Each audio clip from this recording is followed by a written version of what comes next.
Right, press record. So anything you do say so now will be held forever against you, sir. I know how that works. Brilliant, brilliant. I'm Dave Cyderbaby. This is for Rock Radio UK, and today I'm speaking to Marshall from the Behaviour. Hello. Hey, how are you? Thanks for having me. That's that's quite all right, sir. Thank you for joining me from all across the pond. Yes, indeed. In the wonderful New England area in Massachusetts, Hmm. the Uh, closest we can get over here to what it's like over there. And okay, so what's thank, the weather doing with you today then? it's been very bipolar. We have gotten a lot of snow in the last 2 months, and then it's been in the 60s. And now it's in the 40s with Hmm. snow last night. And who knows what's going to happen in the next 24 hours? It might rain, might be sunny, might be medium well in the temperature range. It remains to be seen, but you Yeah, know, you take it as it comes, and it's okay. I'm Because going to take it as a win because it's been sunny here today. ooh, yeah, Yeah, I know. yeah, I know. I would, I would. Unusual for us, but you know.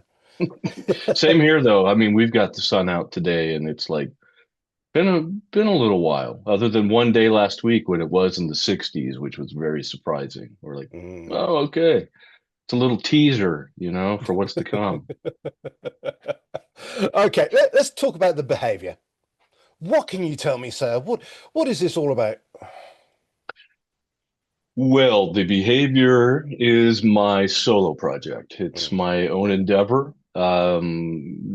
Officially been on the scene for about 6 years now, but it was in the works for longer than that. And it is a one-man operation. I write, I arrange, perform, record, produce everything on my own myself. So drummer, bassist, guitarist, vocalist, keys, everything.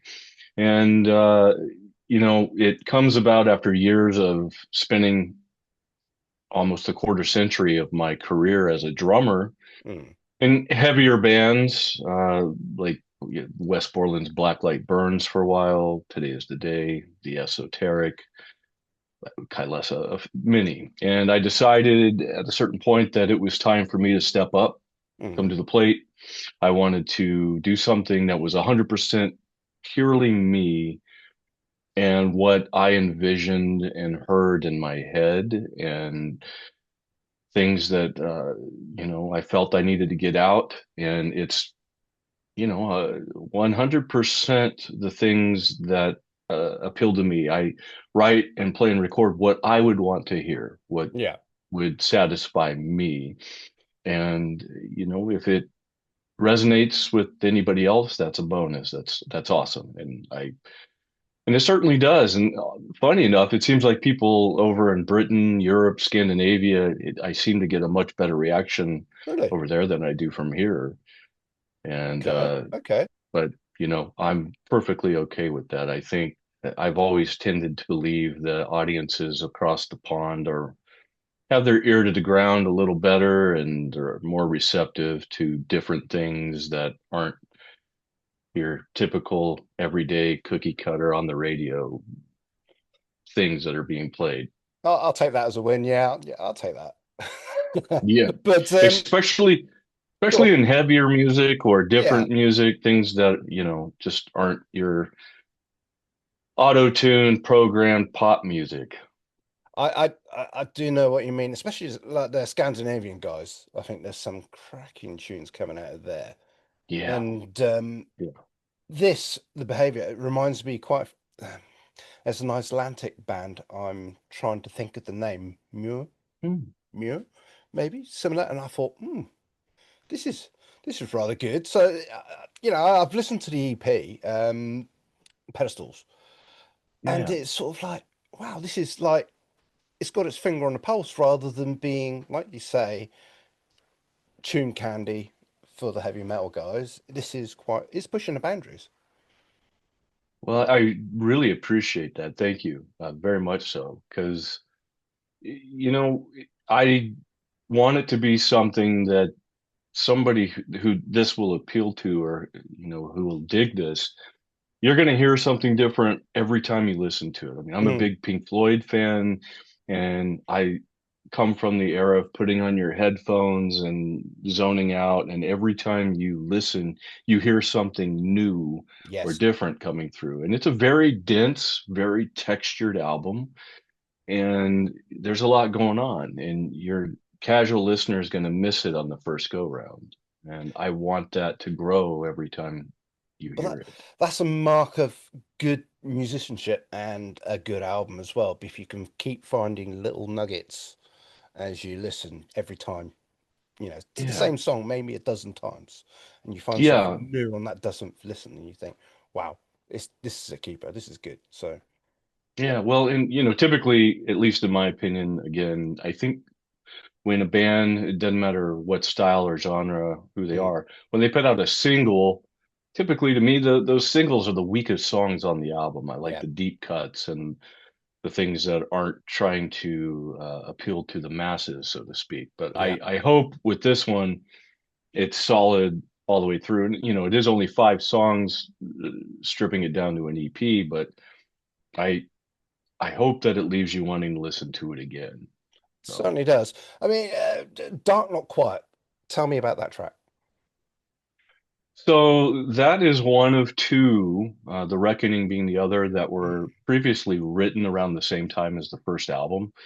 And really, I have so many that are stockpiled in the arsenal, fully complete songs, ideas, whatever. And this time was trying to think, well, what's going to work the most cohesively, Mm, but also be different. I don't want all the songs sounding the same.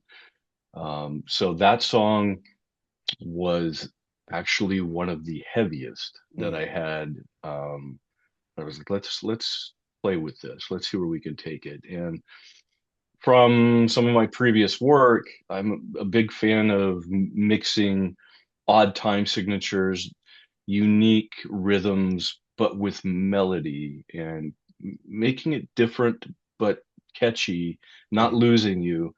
And I tried to achieve that with this song, and it is the heaviest one on the EP. But the song itself, Dark Not Quiet, it's honestly just a cautionary tale of using your whatever your gifts or talents are, using them wisely. Mm. Very, very, very profound, sir. Um, okay, so I mean that sort of like ties in the Reckoning as well. Okay, so out of the 5 songs on that EP, which do you find, oh, interesting is probably not the quite right word, but which one grabs you the most? Well, again, it's hard to pick just one, but I'll say that MK Ultra for me is the most well developed song, where if it's kind of the gateway drug for anybody trying to discover the behavior. You've got Yeah. every element that is in the overall music and vibe in that one song. And it's a very personal song too. It was written for a family member of mine who was battling cancer and ultimately lost that battle. And in the time since it got written and released, my mom passed away, and had several other very personal losses. So the song has gone on to have a more wide encompassing meaning, Mm, and revering those you care about. And really it ties in as well to the title of the EP, Pedestals. yeah. For me, that theme across the whole thing, you want to cherish what you care about. Don't take things for granted, because they're all fleeting, and everything we do is fleeting. It's all temporary. So the things that we really care for, cherish, and want to keep hold of dearly, we put those on pedestals. But it's not going to last forever, and that Mm, certainly applies to us as humans in general, and this song MK Ultra for me really is the one that drives it all home. It's like the linchpin of the whole EP. Okay, okay. For me, yeah, probably is my key track on this EP as well. Um, um, Awesome. I mean, it came out in November last Yeah, year. Does that mean you've yeah, got more music soon? it does. Ooh, And actually, we're wrapping up the album cycle now for this one, and there's a few things on the plate. One of my previous groups, the Esoteric, we did our first reunion, whatever, yeah. a year ago. And it had been well over a decade since we had played together and 20 years since our last album. So been So that long. Wow. it had, yeah. And we're going to be writing a couple of things, see where it takes us.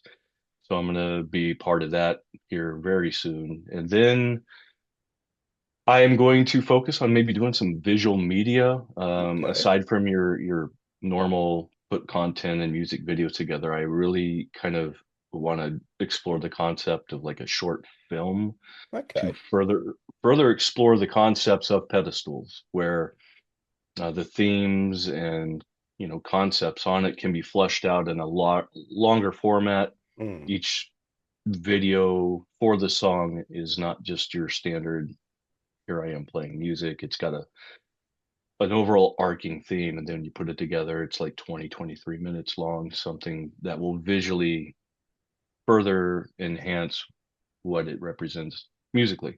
yeah. And then yes, there are songs that are ready to go. So probably this summer I'll start recording for the next one.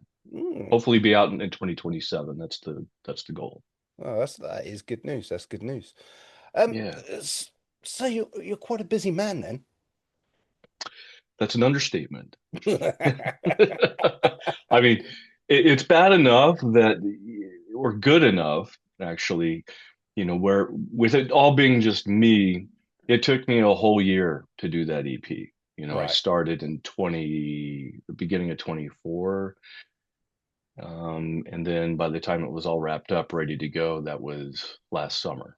Mm. So, with me doing everything, it takes longer. The only aspects I didn't do myself, I sent it to get mixed by a good friend of mine, Paul Melanowski, who is a bass player for another amazing band called Shiner, who, if you're Yes. don't know if anybody's familiar with, but their latest album, Believe You Me, is phenomenal. Okay. Okay. I'll check that out. And That's China. yeah, they're really good. And Eric Raves, one of my guitar players in the Esoteric, actually did the mixing for MK Ultra. Right. But outside of that and mastering, everything else I cover. So yeah, trying to do that, trying to lead a very fruitful, prosperous personal life when you've got a wonderful missus. It's a delicate dance. I feel your pain, sir. I know you. I'm sure you can empathize. Yes, I can indeed. We do the best we can. Do the best we can. Yep, yep, yep. I think we'll move swiftly on from that. Um, Touche. yay. What was I going to say? That's just completely wiped my mind. I mean, have you have you found it therapeutic doing it all yourself this time around? Very much so. In fact, I do regard the behavior as a means of therapy. Mm, You know, you hear that word a lot these days, and music is healing, but it is therapeutic. It helps me exercise my demons in a very healthy way. I'm going on 9 years sober well now, done, sir. and thank you very much. And this is my way of processing, dealing, managing with things internally and externally. Thus, the name Behavior. I coined this project that because it's a kind of its own artistic case study in not just myself, but those around me, the way I view things, my perspective, and it's can be existential. It can Hmm. be ethereal and mystical all at the same time, but it all revolves around humanity and who we are as people. And you know, you want to help. Well, if you're a good person, you want to Mm, help people and do what you can for your fellow human. And I hope, you know, again, that's something I strive to achieve with the music and the messages of the behavior. So it is extremely that for myself, but I do hope so for others. For, okay. you know, Do you think it's helped you grow as a musician, looking at everything from all directions, shall we say? oh, absolutely, Yeah. absolutely. You know, it's cool because really I have the hardest, well, what I would consider the hardest aspect down, like Mm, drumming. That's covered. Like we don't have to worry about that. And yeah. you know, if your drummer sucks, then your band's just not gonna hold up. And luckily, I don't have to worry about that. So most of my focus and practicing and trying to refine my abilities and become a better artist and musician is in all the other areas, you know, playing guitar and Mm, coming up with vocal melodies and arrangements. And it's amazing because this is a full blank canvas. I can take any aspect I want, start wherever. I'm not just limited to beating the shit out of my kit, you know. Not saying that that's not creative because it is, especially when you're in a band. And I love the band dynamic too. I really do. There's nothing yeah. when you've got a great group of people that you're working with that you trust implicitly and you know that they're adept at what they're doing and they've got their shit together. Mm, You know, it's like an unspoken language. And when you really get to know each other, that dynamic, the communication, it's next level. It's, pardon my analogy, but it is magical. But in this aspect, it's rewarding in a completely different way because at the end of the day, I know that, well, if it sucks, I can't blame anybody but myself. But if it turns out really well, then you've really got something to be proud of.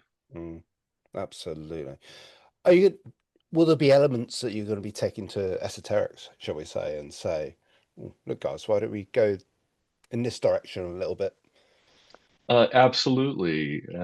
Because some of the material that I've got for the dudes, it's stuff that I had originally envisioned for maybe the behavior, but it's a little too hard, Right. dark, heavy, and um, it's still different from anything else we've done. But I don't know if you're familiar with the group Neurosis, but Yes. it's kind of got that sort of feel to it. And I'm like, I think that would work really well for them, for the Hmm. esoteric. So, you know, it will be. And I can also say with Pedestals, what I wanted to achieve with it versus the first album is I expanded in every direction. I did go Yeah. darker and heavier, but I also wanted to go more melodic and find more harmonies in the Yeah. vocals and bring in different elements. There's more electronic elements, but everything is organic. There's no AI, Good man. and everything is played and performed. There's no quantizing, there's no programming, there's no cheating. You know, there's certain effect elements, but Mm. everything is 100% human and its performance. And I really will stick I'll stick to that creed, you know, for the entirety of this project.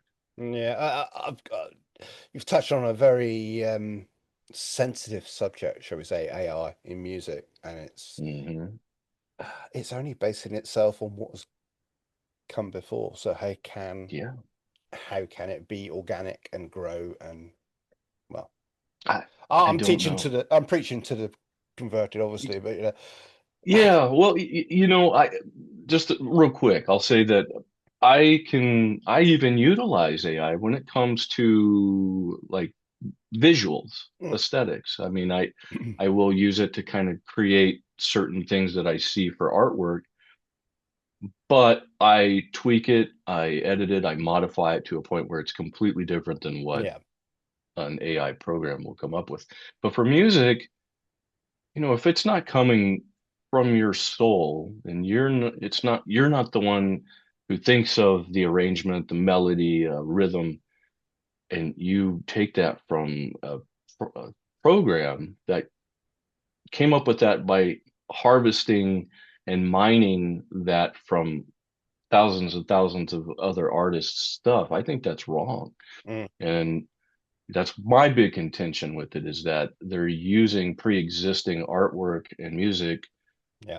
to formulate what you're getting when you put in a prompt. And I mean, Mm, arguably, you could say the same thing about visual elements, but again, with that, I'm telling it what I want to see. I'm yes. not thinking, oh, give me a Mona Lisa and I'm gonna just tweak the hair or something. Like I will make sure I come up with something unique Yeah. and different and unlike anything out there. But music, I think that is so precious. And you've got, Spotify right now promoting AI Mm. artists, and they're not differentiating between real artists, AI artists, and there's royalties going somewhere.